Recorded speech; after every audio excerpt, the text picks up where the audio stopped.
যেমন গত বছর ইউনাইটেড স্টেটস অফ আমেরিকার বিখ্যাত এক শহর লস অ্যাঞ্জেলস আগুনে পুড়ে ছারখার হয়ে গিয়েছে।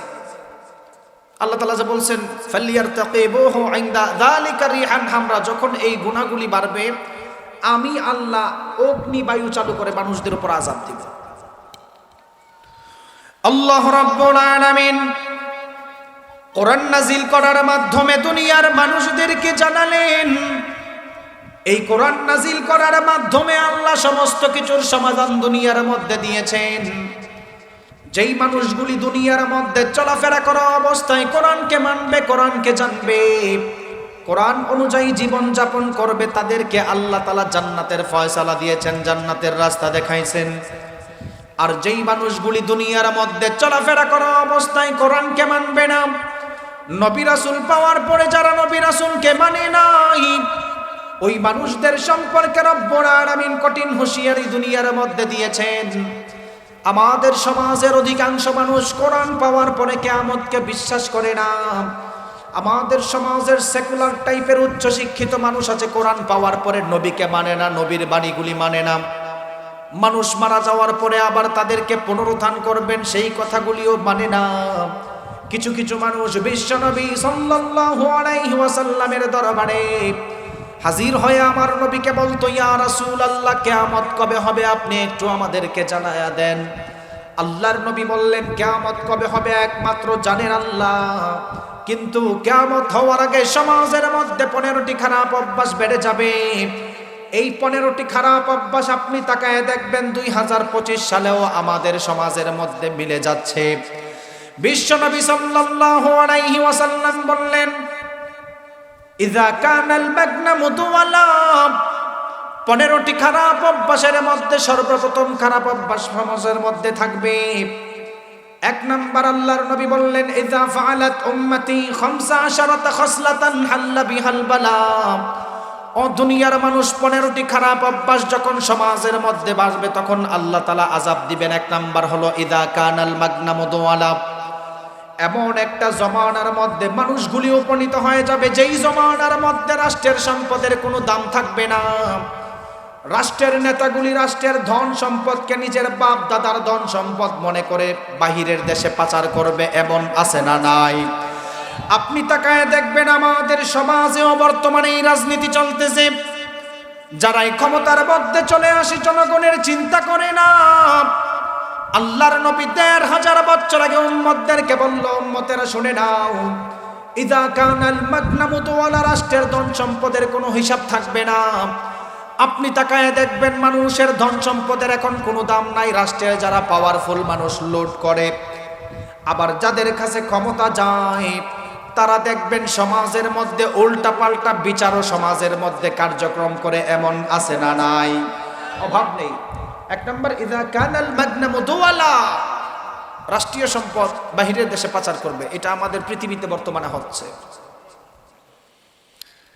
এরপরে আপনি জানলে অবাক হবেন সমাজ ব্যবস্থা কখন ধ্বংস হবে। শুনেন, বিশ্বনবী সাল্লাল্লাহু আলাইহি ওয়াসাল্লাম সাহাবায়ে কেরামদেরকে জানানো, উম্মতের মধ্যে যখন 2টা খারাপ অভ্যাস বেশি বেশি দেখবা, মনে রাখবা সমাজ ব্যবস্থা ধ্বংস হবে, মানুষগুলির উপর আল্লাহর গজব আসবে। কোন 2টা গজব? আল্লাহর নবী বললেন, সমাজের মধ্যে কিছু কিছু মানুষ পাওয়ার কারণে, রাজনৈতিক ক্ষমতা পাওয়ার কারণে নির্দোষ মানুষদেরকে অন্যায়ভাবে জেলের মধ্যে ঢুকায়া অত্যাচার করে, আর যারা সমাজের মধ্যে খুন করে তাদেরকে বাহির করে দেয়, এমন মানুষ আছে না নাই?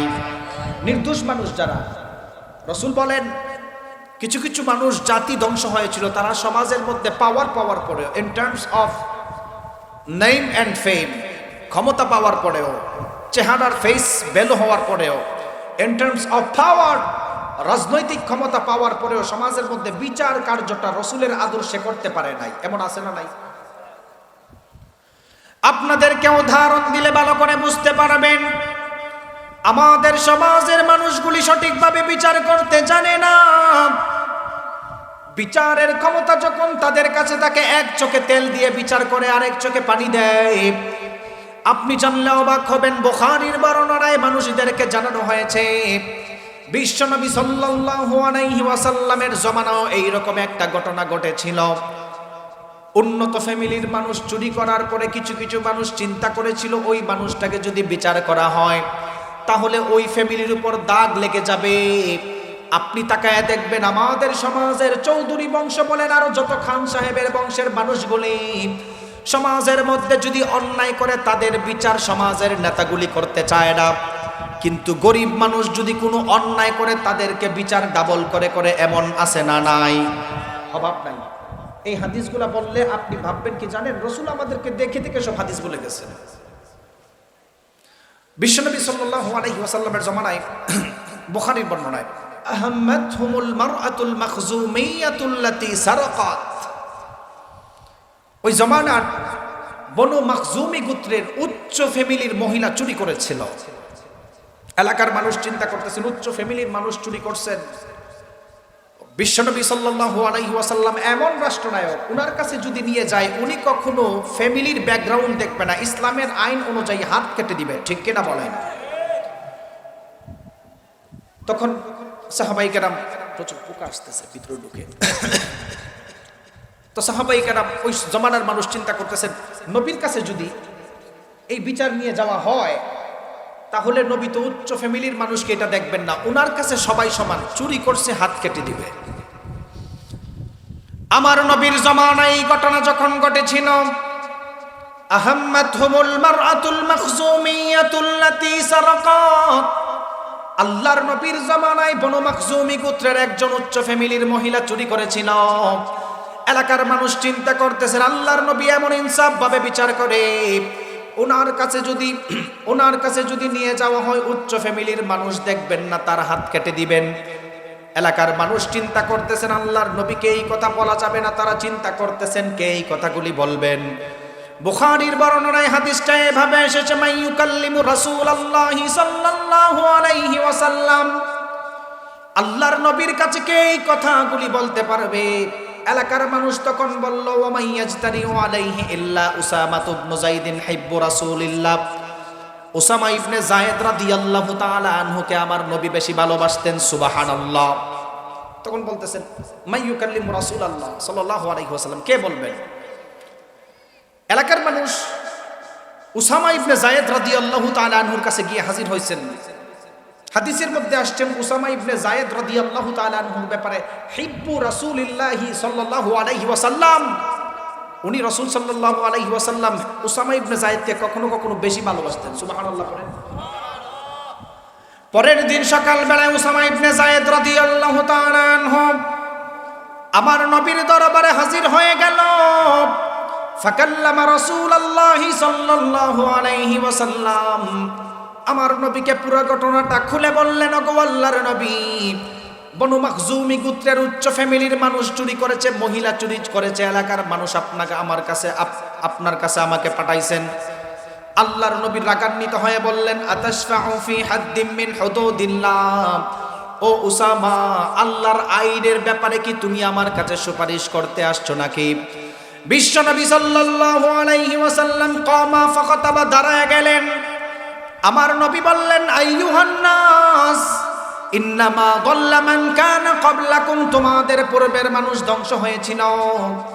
ইযা সারাকা শরীফু তারাকুহু, যখন এলাকার সম্ভ্রান্ত ফ্যামিলির কেউ চুরি করত তারাকুহু, তাদেরকে ছেড়ে দিত। ওয়া ইযা সারাকা দাঈফু ফীহিম আকামু আলাইহিল হাদ্দ, যখন এলাকার দুর্বল মানুষরা চুরি করত তাদের উপর মানুষগুলি বিচার করত, আর বড়লোক মানুষ কোনো অন্যায় করলে তাদেরকে বিচার করত না, এই কারণে তারা ধ্বংস হয়ে গিয়েছিল।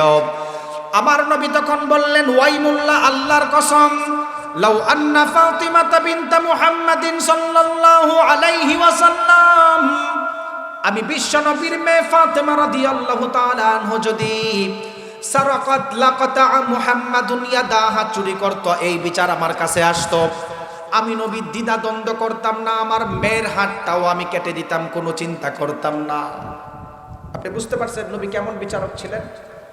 তো রাসূল সাল্লাল্লাহু আলাইহি ওয়াসাল্লাম বলেন, এক নাম্বার ইযা কানাল মাগনামু দুওয়ালা, দ্বিতীয় নাম্বার সাহাবায়ে কেরাম বলল, ওয়া মা হুন্না ইয়া রাসূলুল্লাহ, এরপরে কোন খারাপ আমল, যেই অভ্যাসটা সমাজের মধ্যে বাড়লে সমাজের মধ্যে অবস্থা খারাপ হবে? এরপরে আমার নবী বললেন, ও সাহাবায়ে কেরাম শোনো, ওয়াজ্জাকাতু মাগরাবা, এমন একটা জমানার মধ্যে মানুষগুলি উপনীত হয়ে যাবে।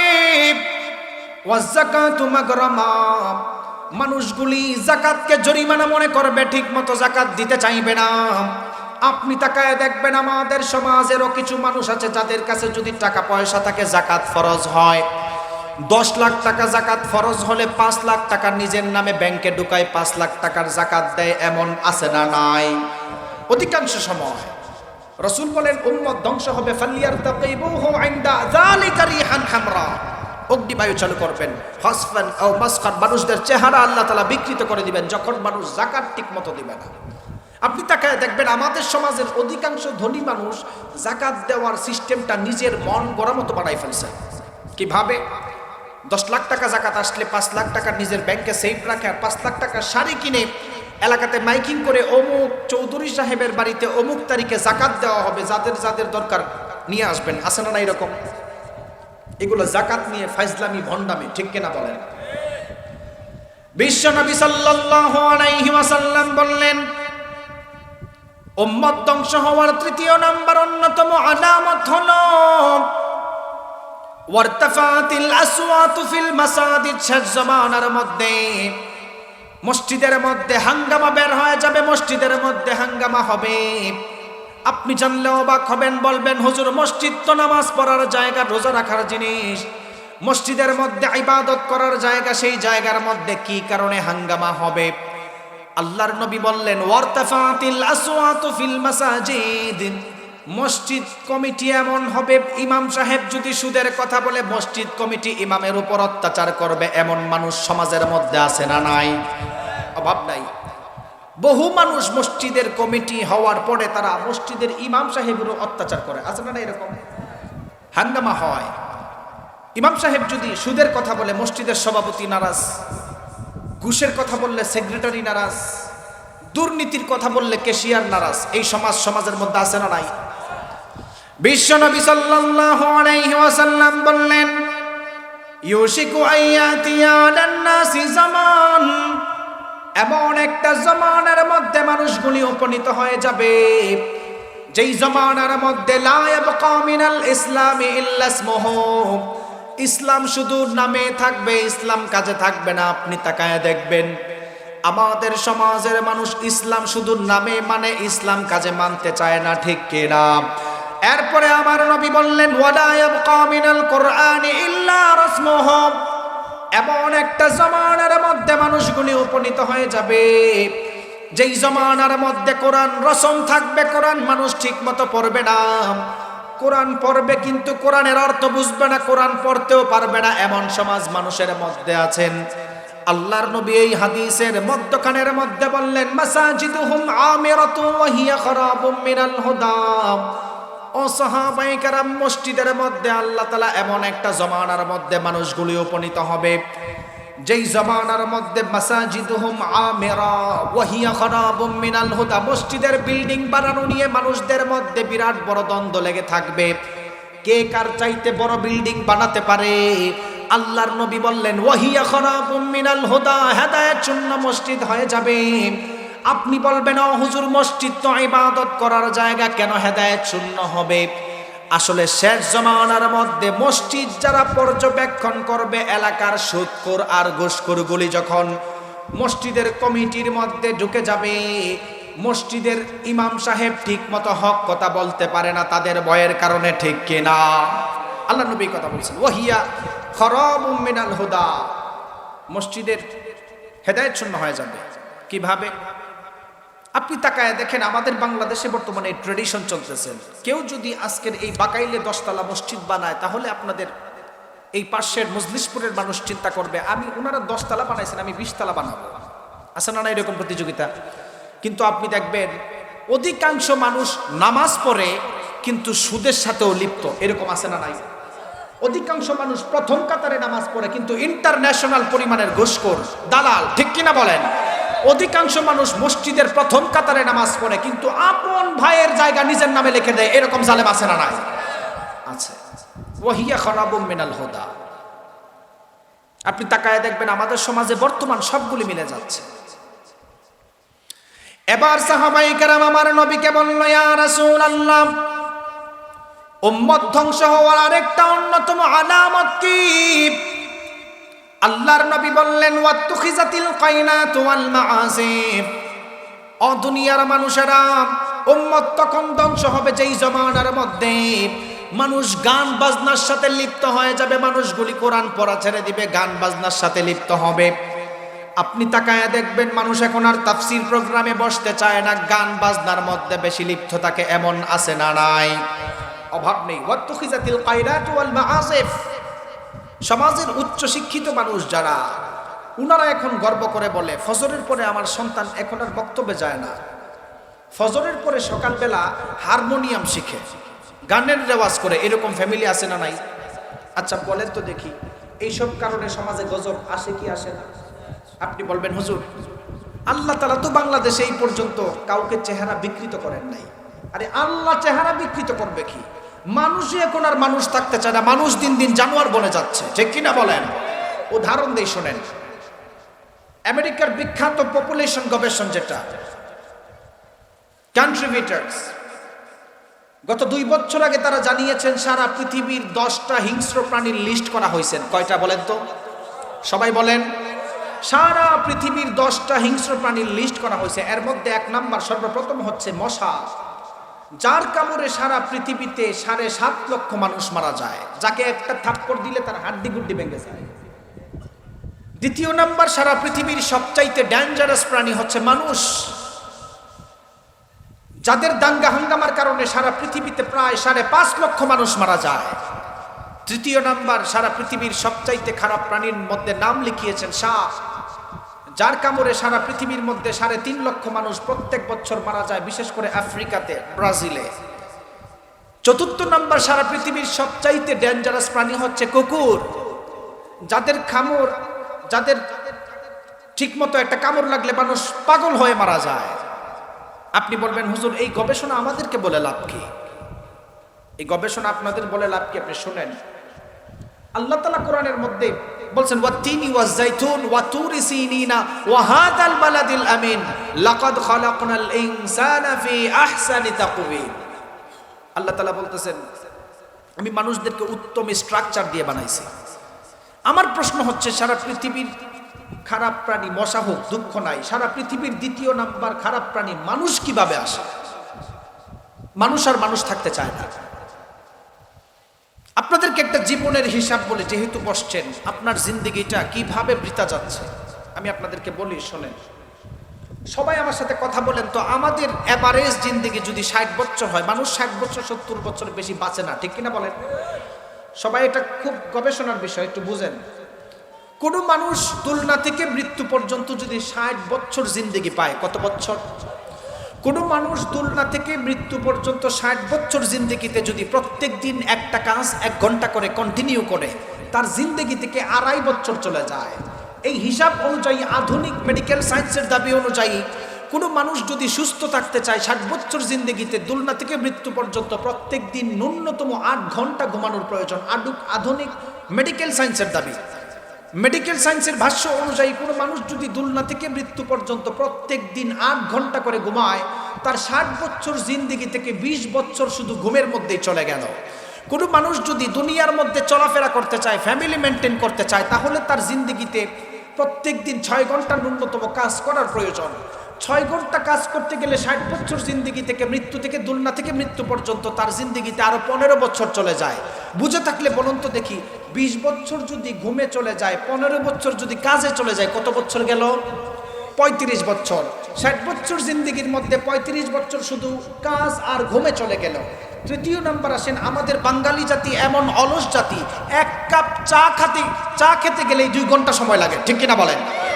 ধরে নিলাম আপনি 3 বেলা ভাত খান, খাবার খান, 2 ঘন্টা সময় লাগে টোটালি। 60 বছর জিন্দেগিতে যদি 2 ঘন্টা খাবারে ব্যয় করেন, তাহলে এখানে 5 বছর চলে গেল। 35 আর 5 কত?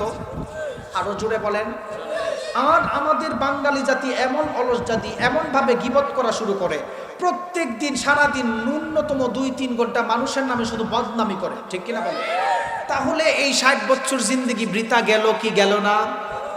আপনি যদি 60 বছর জিন্দেগিকে ঘুমে আর কাজের মধ্যে চলে যাচ্ছে বৃথা মনে হচ্ছে, মনে রাখবেন আল্লাহর কোরআন, রাসূল সাল্লাল্লাহু আলাইহি ওয়াসাল্লামের আদর্শ অনুযায়ী যারা চলাফেরা করতে পারবে তার 60 বছর জিন্দেগির মধ্যে 20 বছর যে ঘুমটাও ইবাদত হয়ে যাবে। সুবহানাল্লাহ। আল্লাহ রাব্বুল আলামিন কোরআন নাজিল করার মাধ্যমে সমস্ত কিছুর সমাধান দিয়েছেন। এত কিছু পাওয়ার পরেও যারা দুনিয়ার মধ্যে কোরআন মানে না, কোরআনকে জানে না, নবীর হাদিস পাওয়ার পরে যারা নবীকে মানে নাই, হাদিসকে মান্য করে নাই, তাদেরকে আল্লাহ তাআলা দুনিয়া এবং আখিরাতের মধ্যে 3টা কঠিন হুঁশিয়ার দিয়েছেন। বলেন কয়টা? আল্লাহ রাব্বুল আলামিন কোরআনুল কারীমের 20 নম্বর সূরা সূরাতুত তাহা এর 124 থেকে 26 নম্বর আয়াতে জানালো, وَمَنْ أَعْرَضَ عَنْ ذِكْرِي فَإِنَّ لَهُ مَعِيشَةً ضَنكًا وَنَحْشُرُهُ يَوْمَ الْقِيَامَةِ أَعْمَى قَالَ رَبِّ لِمَ حَشَرْتَنِي أَعْمَى وَقَدْ كُنْتُ بَصِيرًا قال كذلك أتتك آياتنا فنسيتها وكذلك اليوم تنسى। আল্লাহ রাব্বুল আলামিন এই আয়াতের মধ্যে দুনিয়ার মানুষদেরকে সুন্দর করে জানালো, যাদের কাছে কোরআন পাওয়ার পরে কোরআনকে মানে নাই, নবী রাসূল যাওয়ার পরে নবী রাসূলকে মানে নাই, ওয়ামান আ'রাদা আন যিকরি ফাইন্না লাহু মাঈশাতান দানকা, ওই মানুষটাকে মাঈশাতান দানকা এর ব্যাখ্যায় মুফাসসিরিনে কেরাম সুন্দর করে জানালো, ওই মানুষটা কখনো দুনিয়ার মধ্যে সুখ শান্তি খুঁজে পাবে না। মাঈশাতান দানকা এর 2 নম্বর ব্যাখ্যায় মুফাসসিরিনে কেরাম আরো সুন্দর করে জানিয়ে দিলেন, যেই মানুষগুলি নবী রাসূল পাওয়ার পরে নবী রাসূলদেরকে মানে নাই, আল্লাহর কোরআন পাওয়ার পরে আল্লাহর কোরআনকে ব্যাঙের ছাতা বলে গালি দিয়েছে, মাদ্রাসাকে যারা ব্যাঙের ছাতা বলে গালি দিয়েছিলে, মারা যাওয়ার পরে কবরে রাখার সঙ্গে সঙ্গে তাদের কবরটাকে সংকীর্ণ করা হবে। 3 নম্বর শাস্তি সম্পর্কে রব্বুল আলামিন সূরাতুত তাহা এর মধ্যে মানুষদেরকে জানানো, ওয়া নাহশুরুহু ইয়াউমাল কিয়ামাতি আ'মা, ওই মানুষদেরকে আল্লাহ তাআলা হাসরের ময়দানে অন্ধ অবস্থায় মানুষদেরকে লাঞ্ছিত করে তুলবেন। যেই মানুষদেরকে হাসরের ময়দানে লাঞ্ছিত অবস্থায় তোলা হবে, সেই মানুষরা আমার আল্লাহকে বলবেন, ওগো আল্লাহ, দুনিয়ার মধ্যে চোখ থাকার পরে কেন আপনি আমাদেরকে অন্ধ অবস্থায় তুললেন? আপনি তো চিন্তা করেন নাই আল্লাহ তাআলা আপনাকে কেমন নিয়ামত দিয়েছেন, আপনার বডির মধ্যে আল্লাহ কেমন নিয়ামত দিয়েছেন। আপনাকে চলার জন্য আল্লাহ তাআলা ব্রেইনের মধ্যে 86 বিলিয়ন নিউরন দান করেছেন। আপনাকে চলার জন্য আল্লাহ তাআলা দুনিয়ার মধ্যে কত নিয়ামত দিয়েছেন, ব্রেইন দিয়েছেন, অক্সিপিটাল লব দিয়েছেন, স্পাইনাল কর্ড দিয়েছেন। মানুষরা সেদিন বলবেন, ওগো আল্লাহ, ওয়াকাদ কুনতু বাসীরা, দুনিয়ার মধ্যে চোখ থাকার পরে কেন আপনি আমাদেরকে অন্ধ অবস্থায় তুললেন? আল্লাহ তাআলা তাদের ব্যাপারে সূরাতুত তাহা এর মধ্যে মানুষদেরকে জানালেন, দুনিয়ার মধ্যে আল্লাহর কোরআন পাওয়ার পরে কোরআন মানো নাই, নবী রাসূল পাওয়ার পরে নবী রাসূলদেরকে মানো নাই, উলামায়ে কেরামরা কিয়ামতের বিভীষিকা বলেছেন সেটাও তুমি বিশ্বাস করো নাই। এই কারণে কিছু মানুষদেরকে হাসরের ময়দানে, কাল হাসরের ময়দানে অন্ধ অবস্থায় তোলা হবে। কিছু কিছু মানুষ আল্লাহকে বলবেন, আল্লাহ, দুনিয়াতে তো আমার চোখ ছিল, আপনি সব দিয়েছেন, বিশেষ করে আপনি তো জানেন না আপনার বডি স্ট্রাকচারের মধ্যে আল্লাহ কত কোটি টাকার নিয়ামত দিয়েছেন, আপনি চিন্তা করেন না। ব্রেইন, আপনার যে ব্রেইন, আমি কথা বলতেছি, আমার ব্রেইনে একটা সেল আছে, সেল বলতে নিউরন, সংক্ষেপে এটা সেল বলতেছি, এক্সচেঞ্জ সেন্টার। আমাদের ব্রেইন, আপনার সাধারণ ব্রেইন 250 গ্রাম, এটার মধ্যে আল্লাহ তাআলা 86 বিলিয়ন নিউরন দিয়েছেন। সুবহানাল্লাহ বলেন। 86 বিলিয়ন নিউরন এত দামি। আমি যে কথা বলতেছি, আমার কোনো একটা নিউরন আমার কাছে পাস করতেছে, আমার মুখ দিয়ে কথা বের হচ্ছেন, কণ্ঠের 27টা স্তর ভেদ করে আসতেছে। আপনি যে শুনছেন, আপনার 86 বিলিয়ন নিউরনের কোনো একটা নিউরন কাজ করে আমার কথাগুলি আপনি অ্যাকসেপ্ট করতেছেন। আপনি চিন্তা করতে পারেন নাই, জাস্ট 1 সেকেন্ডের জন্য যদি আল্লাহ তাআলা কারোর নিউরনের ক্ষমতা বন্ধ করে দেয়, ওই মানুষটা পাগল হয়ে যাবে। আপনারা যারা হসপিটালে যান দেখবেন, বিভিন্ন সময় শরীর অসুস্থ থাকলে তাদেরকে রক্ত পরীক্ষা দেয়, RBC, red blood cell, WBC, white blood cell, Allah তাআলা আপনার শরীরে শুধু রক্তকে ঠিক রাখার জন্য, আবহাওয়াকে ঠিক রাখার জন্য, আপনি যে অক্সিজেন নিচ্ছেন পাস করার জন্য রেড ব্লাড সেলের সংখ্যা আল্লাহ তাআলা 2500 কোটি দান করছেন। সুবহানাল্লাহ বলেন। যেই রক্তের সেল মারা গেলে মানুষ নিঃস্ব হয়ে যায়। হাজার হাজার কোটি টাকার মালিক আপনি যদি in terms of wealth and money হাজার হাজার কোটি টাকার মালিক হন, দুনিয়াতে কোনো কাজে আসবে না যদি আল্লাহ তাআলা রক্ত তৈরি করার সেলগুলি ধ্বংস করে দেয়। হোয়াইট ব্লাড সেল আছেন প্রায় 2500। আপনি কি চিন্তা করেন না আল্লাহ তাআলা কেন দুনিয়াতে পাঠাইছেন? যে কথা বলতেছিলাম আমার বিষয়ে আসি।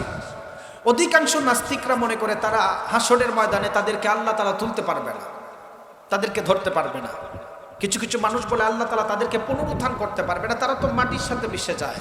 আমি বিশ্ববিদ্যালয়ে থাকা অবস্থায় আল খালিক ওয়া ইলমুল কাউনিয়াত, স্রষ্টা ও সৃষ্টি তত্ত্বের উপর থিসিস করার সময় একটা বিষয় আমি তুলে ধরেছিলাম।